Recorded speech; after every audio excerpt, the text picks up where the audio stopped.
नमस्कार साथियों, good morning. कैसे हैं आप सभी लोग। मैं अवनीश पुनः एक बार एक नई वीडियो के साथ अपने ब्रिलियंट ब्रेन जीएस चैनल के माध्यम से आप सभी के समक्ष प्रस्तुत हूं। और वीडियो शुरू करने से पहले आप सभी लोगों से निवेदन है कि हमारे वीडियो को लाइक कमेंट शेयर करना ना भूलें। और जिन साथियों ने हमारे चैनल को सब्सक्राइब नहीं किया, कृपया हमारे चैनल को सब्सक्राइब जरूर कर दीजिए। आप लोगों से यही निवेदन है। और हम छोटे वीडियो बनाते हैं और बहुत ही रोचक और बहुत ही शिक्षाप्रद वीडियो हैं जो परीक्षा दृष्टि से बहुत महत्वपूर्ण है। हम उन्हीं बिंदुओं को शामिल करते हैं जो परीक्षा में आते हैं। परीक्षा में वो चाहे एक दिवसीय कोई भी परीक्षा हो, चाहे लेखपाल की हो, टीचर भर्ती हो, पीसीएस हो, जो भी एक दिवसीय परीक्षा है उनके लिए बहुत ही महत्वपूर्ण प्रश्न है। आप लोग इसको देखेंगे तो उम्मीद है लाभान्वित जरूर होंगे। तो आइए शुरू करते हैं।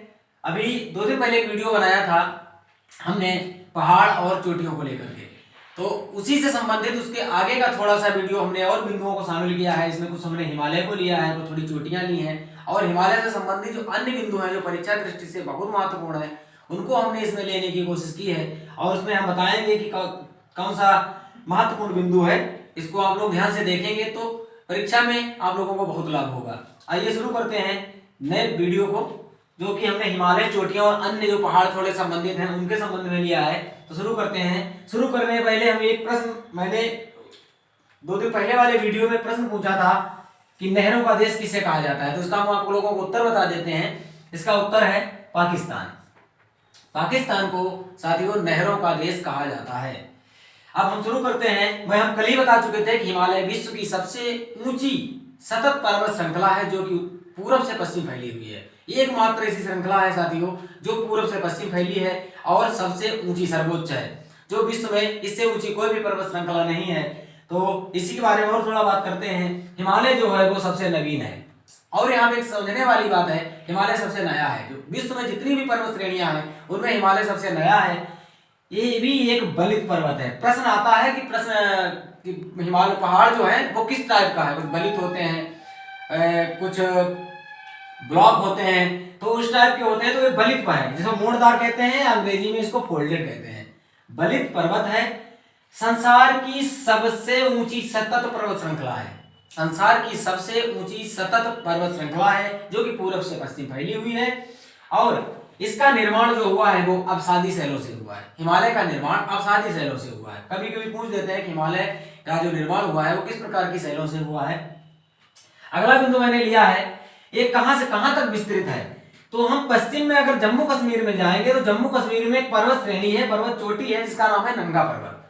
नंगा पर्वत से स्टार्ट होता है और ये पूर्व में आएंगे तिब्बत में, अरुणाचल प्रदेश के पास। अरुणाचल प्रदेश के पास नामचा बरवा चोटी जो हमने बताई थी, जो हिमालय की सबसे पूर्वी चोटी है, वहां तक विस्तृत है अरुणाचल के पास।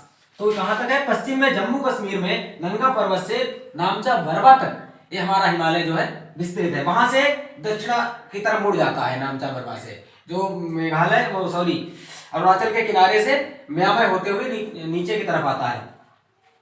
अगला बिंदु हमने लिया है, हिमालय की जो खासियत है, ये पश्चिम में चौड़ा बहुत है लेकिन पूर्व में सकरा हो गया है। पश्चिम में चौड़ा है और पूर्व में सकरा हो गया है। सकरा जरूर हो गया लेकिन ये ऊंचा जो है पूर्व में है, पश्चिम में उतना ज्यादा ऊंचा नहीं है।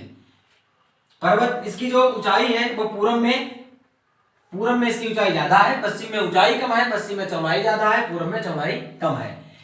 पश्चिम में दक्षिणवर्ती मोड़, पश्चिम में जम्मू कश्मीर में ये जहां से मुड़ता है, जिस तरीके से दक्षिण को मोड़ लेता है, दक्षिणवर्ती में मोड़ लेता है, तो ये पाकिस्तान की तरफ जाता है। तो पाकिस्तान में इसका नाम हो जाता है सुलेमान पर्वत।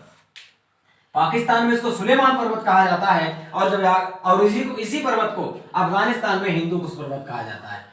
पाकिस्तान में सुलेमान पर्वत और अफगानिस्तान में इसको हिंदू कुश पर्वत के नाम से जाना जाता है। हिमालय का जो नाम है, हिमालय पर्वत के जो नाम है हमारे पूर्वोत्तर में, उनके राज्यों के हिसाब से अलग अलग नाम पड़ गए हैं। देखते हैं कौन से राज्य में क्या नाम है हिमालय का। तो हिमालय के जो पूर्वी राज्य है उसमें अलग अलग, जैसे मिजोरम है, तो मिजोरम में इसको हम मिजो पहाड़ी के नाम से जानते हैं। मिजोरम में मिजो पहाड़ी के नाम से जानते हैं। और मणिपुर में जब हम जाएंगे तो इसको हम मणिपुरी पहाड़ी के नाम से जानेंगे। वहीं नागालैंड में हम इसको, जो नागालैंड में मुड़ के आता है बर्मा के किनारे किनारे, अरुणाचल के किनारे से दक्षिण जो मोड़ लेता है, तो वहां पर इसको हम नंगा पहाड़ी कहते हैं। इसी को अरुणाचल प्रदेश में पटकोई बूम के नाम से जाना जाता है, पटकोई बूम के नाम से। वहीं म्यांमार जो हमारा पड़ोसी देश है वहां से मुड़ा हुआ है, तो म्यांमार में इसको अराकाम-योमा कहा जाता है। अराकाम-योमा के नाम से जाना जाता है। ये हिमालय के ही भाग है। हिमालय के समानांतर 4 श्रेणियां हैं। हिमालय पर्वत जो दोस्तों है, जैसे मैं यहाँ पे बना के ये बनाया भी मैंने, अगर जैसे एक ये पहाड़ है, दूसरा ये पहाड़ है, तीसरा ये है और इस चौथा ऊपर कर दें, ये समानांतर पहाड़ियां मानी जाती हैं। तो हिमालय के 4 जो पार्ट हैं वो कौन कौन से हैं, इस पे भी जरा हम नजर डालते हैं। जो बहुत सीरियल मिलाने को आ जाता है उत्तर से दक्षिण, कि उत्तर से दक्षिण इनका क्रमांक कौन सा, उत्तर से चलो दक्षिण की तरफ इनको लाइन से मिलाओ। तो हम सबसे पहले सबसे ऊपर जाएंगे जम्मू कश्मीर के में, तो हम देखेंगे ट्रांस हिमालय मिलता है। साथियों, ट्रांस हिमालय हमारे इस बृहद हिमालय से बहुत पुराना है। ये ट्रांस हिमालय कहा जाता है जबकि बहुत प्राचीन है। हालांकि ये भी कहा जाता है कि हिमालय का भाग नहीं है, लेकिन ये ट्रांस हिमालय के नाम से जाना जाता है, यानी पार हिमालय, यानी हिमालय से पहले का भाग, इसलिए इसको ट्रांस हिमालय कहा जाता है। हिमालय बनने से बहुत पहले था। ये सबसे उत्तरी भाग है हिमालय, इस पहाड़ का, इस पर्वत श्रृंखला का सबसे उत्तरी भाग है। इसी में इसकी 4 रेंज है, इसकी 3 रेंज है। ट्रांस हिमालय में भी 3 रेंज पाई जाती है, इस तरीके की तीन रेंज इसमें भी पाई जाती हैं। तो सबसे उत्तरी रेंज जो है उसकी काराकोरम है। काराकोरम बहुत ऊंची है। K2 गाडविन ऑस्टिन जो विश्व की दूसरी सबसे ऊंची चोटी है साथियों, वो इसी काराकोरम श्रेणी में है, इसी काराकोरम श्रेणी में स्थित है। ये हिमालय की चोटी नहीं है, भारत की सबसे ऊंची चोटी है, गैर हिमालय है और विश्व की दूसरी सबसे ऊंची चोटी है। इसी की दूसरी श्रृंखला जब उत्तर से थोड़ा दक्षिणी तरफ बढ़ेंगे तो हमको लद्दाख मिलेगा। साथियों, लद्दाख हमारा इस समय केंद्र शासित प्रदेश है और भारत का सबसे बड़ा केंद्र शासित क्षेत्रफल में सबसे बड़ा केंद्र शासित प्रदेश बन गया है।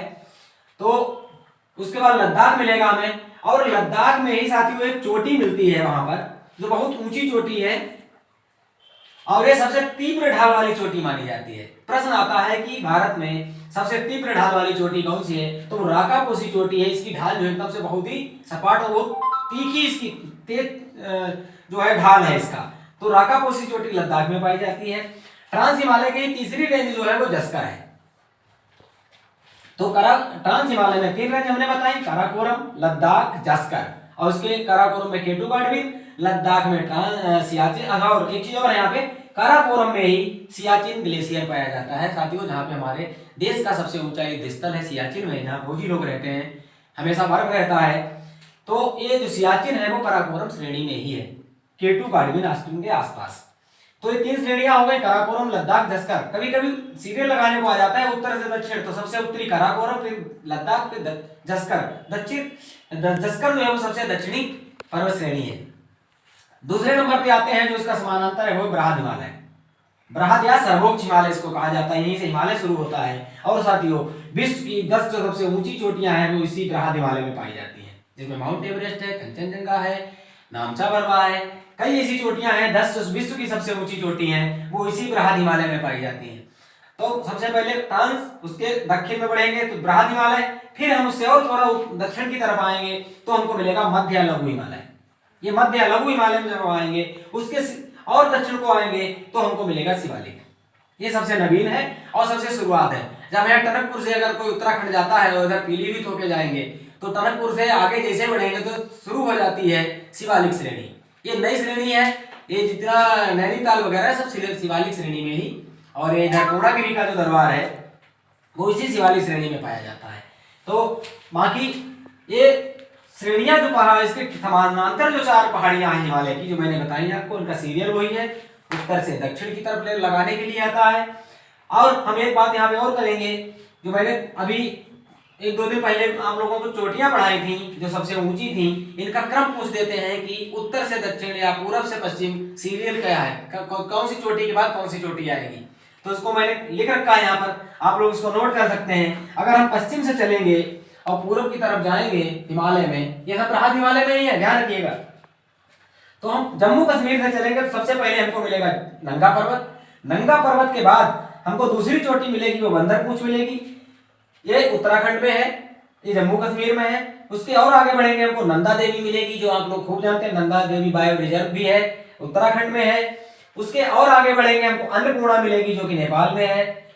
फिर हम धौलागिरी मिलेगी, धौलागिरी के आगे जाएंगे मसालू है, मसालू के आगे नेपाल में ही माउंट एवरेस्ट है जो विश्व की सबसे ऊंची पर्वत चोटी है। जिसकी ऊंचाई 8,848 मीटर है। तो नंगा पर्वत, बंदरपूंछ, नंदा देवी, अन्नपूर्णा, धौलागिरी, मसालू, आगे माउंट एवरेस्ट और पूर्व की तरफ जाएंगे तो मकालू मिलेगा हमको। मकालू भी नेपाल में है साथियों। और मकालू से आगे जब हम बढ़ेंगे तो सिक्किम पड़ेगा। हमारे प्रदेश का छोटा सा भाग है सिक्किम, हमारा प्रदेश है भारत का। तो कंचनजंगा श्रेणी है ये कंचनजंगा मिलेगी जो भारत की हिमालयी चोटी सबसे ऊंची है। भारत की सबसे ऊंची हिमालयी चोटी जो है कंचनजंगा है। अगर हिमालय की हम सभी चोटियों की बात करेंगे तो माउंट एवरेस्ट के बाद कंचनजंगा का नंबर आता है। पहले माउंट एवरेस्ट, दूसरे नंबर पर कंचनजंगा है। और इसके आगे बढ़ेंगे हमको अरुणाचल में जब हम पहुंचेंगे, अरुणाचल के ऊपर यानी तिब्बत में, जहां से में हिमालय मोड़ लेता है इस तरीके से दक्षिण में हमारा अरुणाचल और म्यांमार के बॉर्डर थे, तो यहाँ पर एक चोटी है नामचा बरवा। ये सबसे पूर्वी चोटी है। सबसे पश्चिमी चोटी नंगा पर्वत है। बीच की हमने आपको महत्वपूर्ण चोटियां लिखा दी हैं।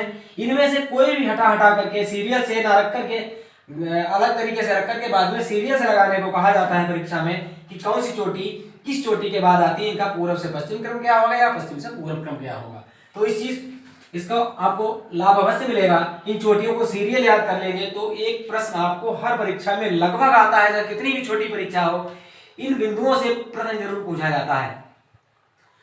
तो ठीक है साथियों, आज के लिए इतना ही। इसी के कुछ छुटे हुए बिंदु और हैं जो वन लाइनर के हिसाब से जो जीके टाइप के क्वेश्चन आते हैं, इनको हम अगले वीडियो में शामिल करेंगे। और आपको हिमालय, उत्तराखंड और पूर्वोत्तर भारत से संबंधित जो भी प्रश्न आते हैं वो लगभग अगले वीडियो में हम 10 से 12 मिनट का वीडियो बनाएंगे। बहुत बड़ा वीडियो नहीं होगा, उसमें शामिल करके हम आपको पूरा कवर करा देंगे। जो छोटी परीक्षाओं तक नहीं, पीसीएस तक परीक्षा में जो क्वेश्चन आते हैं वो लगभग यहीं से आते हैं। मिलते हैं अगले वीडियो में। आप लोगों से निवेदन है कि हमारे इस वीडियो को लाइक, कमेंट, शेयर करना ना भूलें। मिलते हैं अगले वीडियो में। नमस्कार साथियों।